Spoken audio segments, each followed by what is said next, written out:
Hey, it's Rod. It's my first day off in 8 days, 12-hour shifts. It completely blows. I'm exhausted. Went out to eat this morning, went to breakfast with some of my buddies from work. And came home, went to sleep. But now I'm awake. And I'm going to treat this day like one of my, the way I normally treat it. So one thing that I like to do is get a cigar, and I have a choice of some nice cigars. I hope a couple of them I know for sure, and I'm going to go with one of those. I got a Romeo and Juliet, 1875 real Churchill. So that's going to be nice. One of the other things that I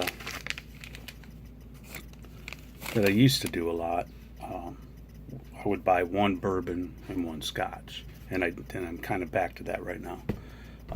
I took these recommendations from YouTube experts, or anyway, let's not get too much into that, but I will tell you what I got here. Two separate glasses, one for the bourbon, and this is just a taste test, so it's not going to be a lot. And I'm going to try to do this in a more professional manner. Okay, so what I have here is the Wild Turkey Rare Breed. This is a bourbon.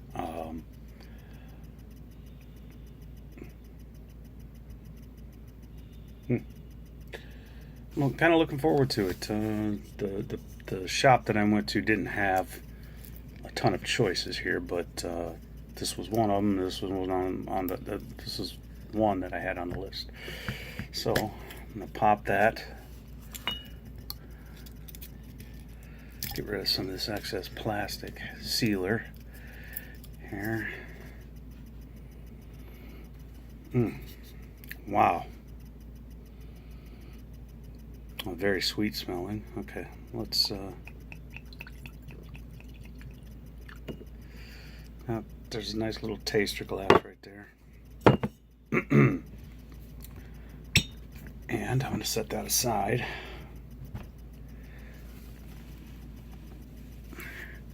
Start working on this scotch. Scotch that I picked up was this Royal Brockla. I have not dug into this to be able to give you any real information. So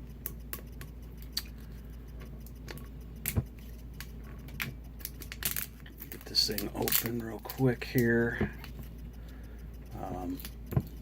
This one got pretty high regards from the Scotch test dummies.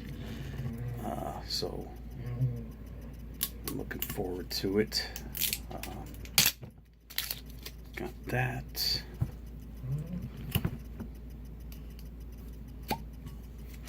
Whoa.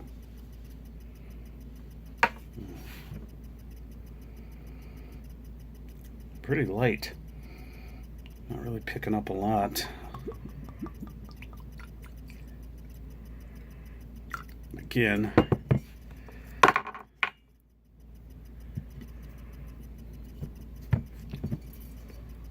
set this off to the side. So I have a nice little taster glass of the Royal Brockla. So I'll start out with the scotch first. I'm more of a scotch guy than I am. And then we have to talk about movies real quick too. So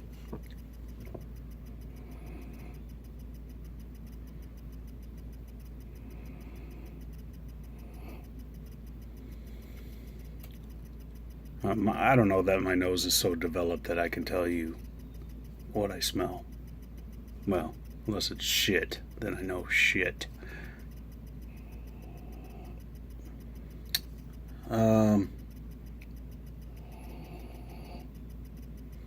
Like a little vanilla, maybe.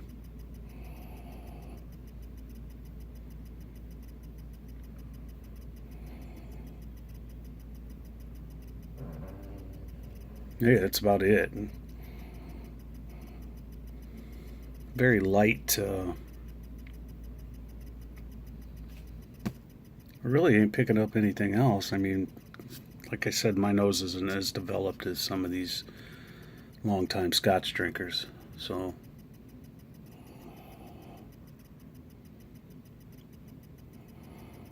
maybe a little paint thinner. I don't know. I'll give it a shot here.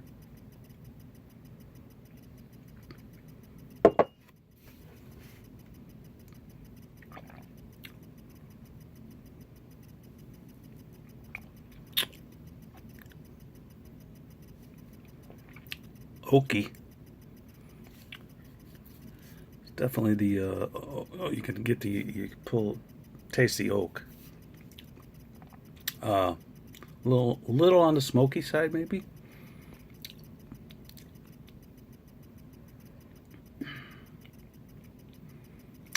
It's very distinctive though. I mean, it's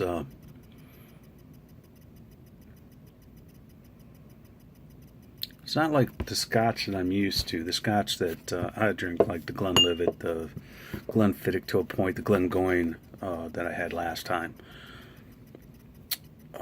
Big pop in flavor as soon as you take that first hit, and it's very citrusy, things like that. This is a little bit on the, like I said, the smokier side. I think the oak is predominant. It's not bad. I mean, it's... Try to get some information here. Whoops, wrong stuff.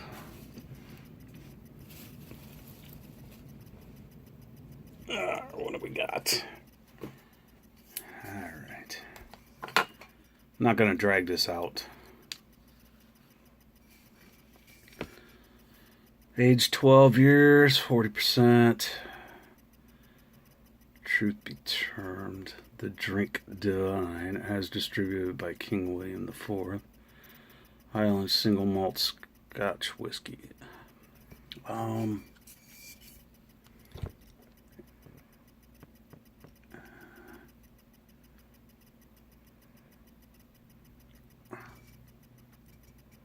I think that if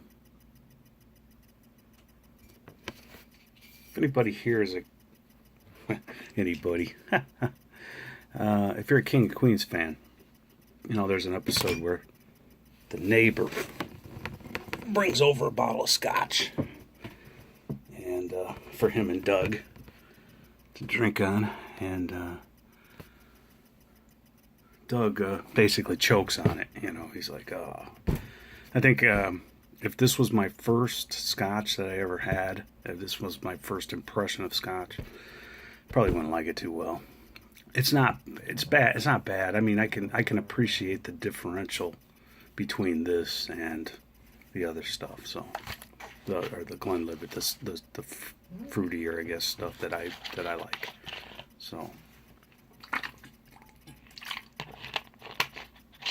all right. Okay, let's try this bourbon here.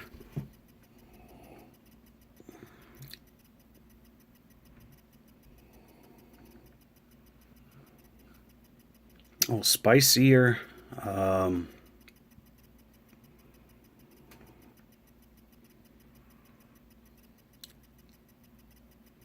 I don't know. I don't know if that's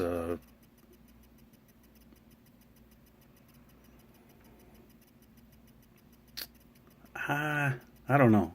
My nose is just, like I said, not really developed to pick out anything other than, like, I could taste, or not taste, but I could smell a little vanilla in the other one, and I don't even know if that's what I smell. But this one's got a spicier nose to it. Yeah, let's try it out here.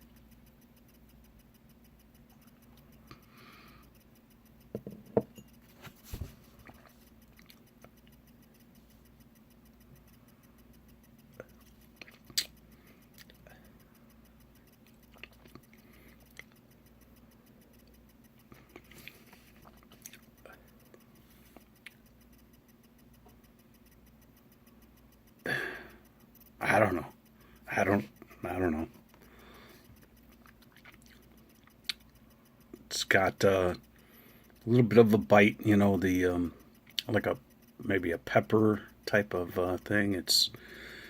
I could hit it in my nose as it was going down. I could feel that little bit of that pepperish burn, I guess.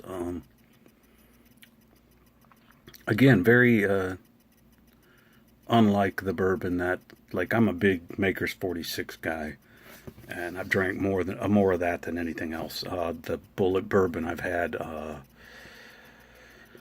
I've had some good bourbons. This is not really like those. This has got a distinctive characteristics of its own.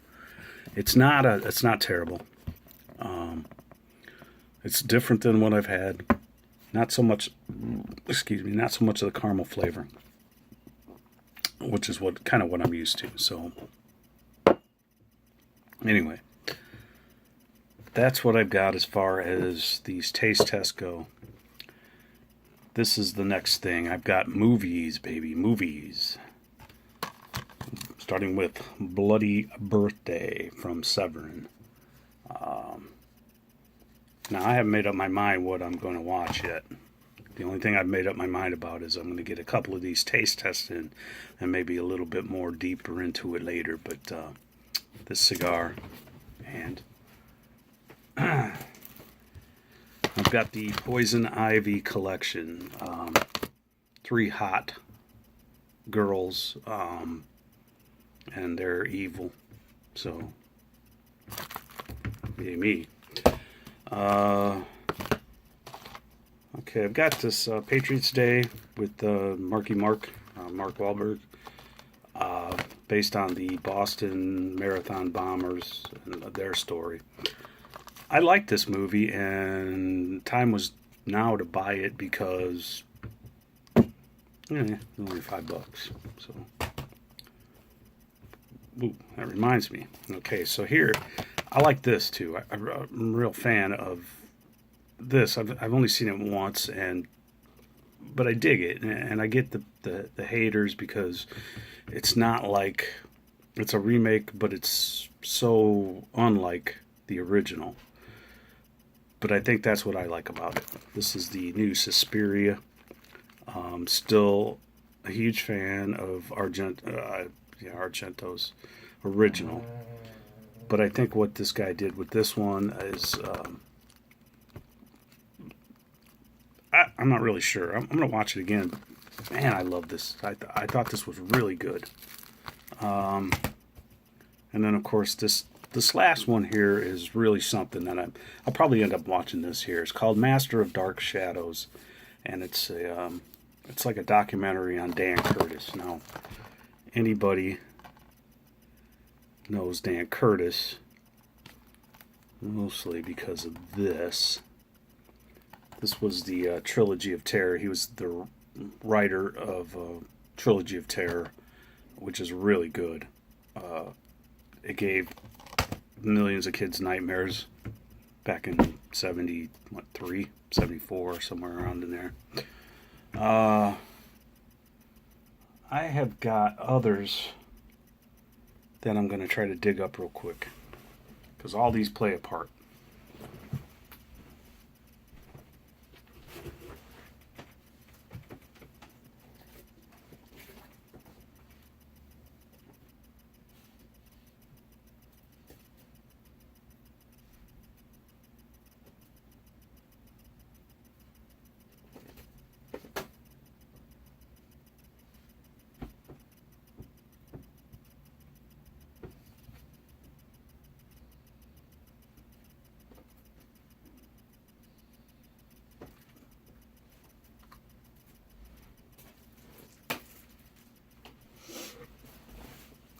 All right, so Grindhouse Video, a company that I really like, this shop that I really like down in Tampa, had a big sale here recently, $5 Blu-rays, DVDs, which I did not get. Here.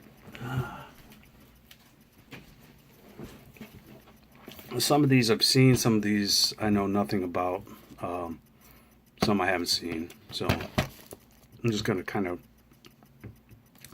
shoot through them real quick. So here is Found. Don't know what it is.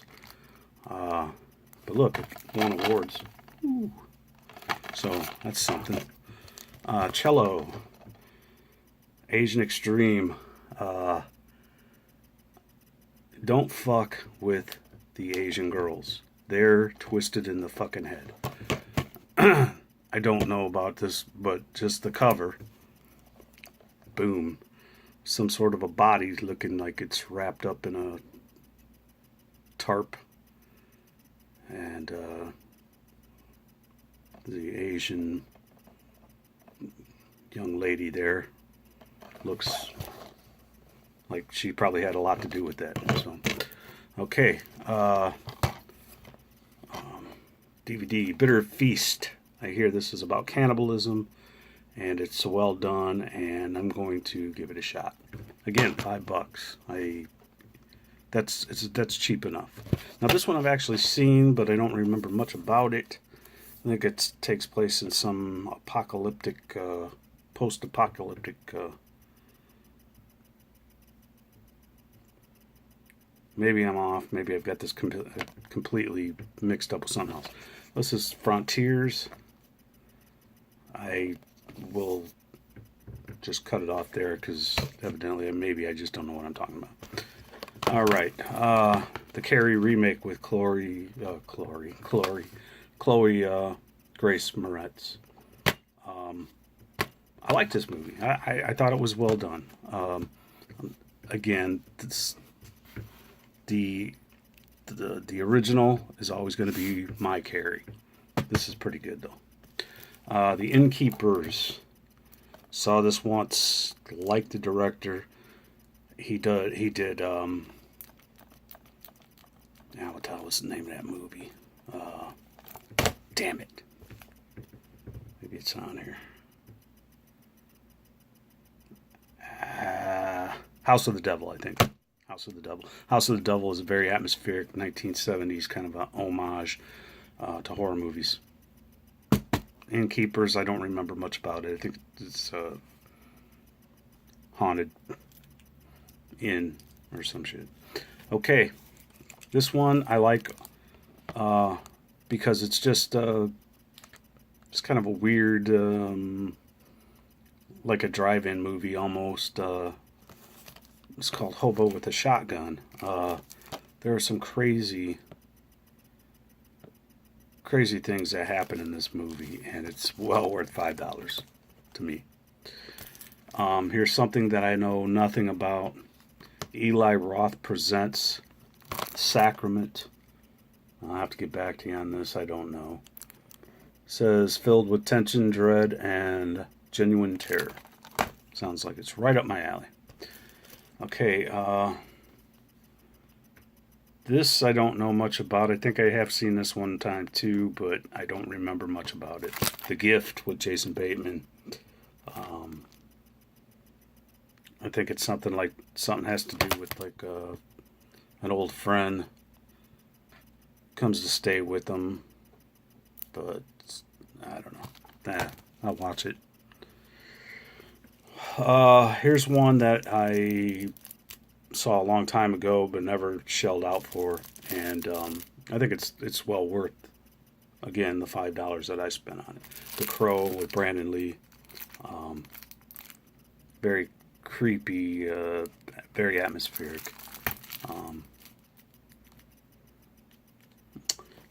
This one I thought was pretty good. The Visit. This was a M. Night Shyamalan movie. Kids go to visit their grandparents. The grandparents are fucked. Okay, and then last, I saw this one and I thought this was funny, and I love the fact that Slippery Pete is in this. Bad Milo. Bad Milo is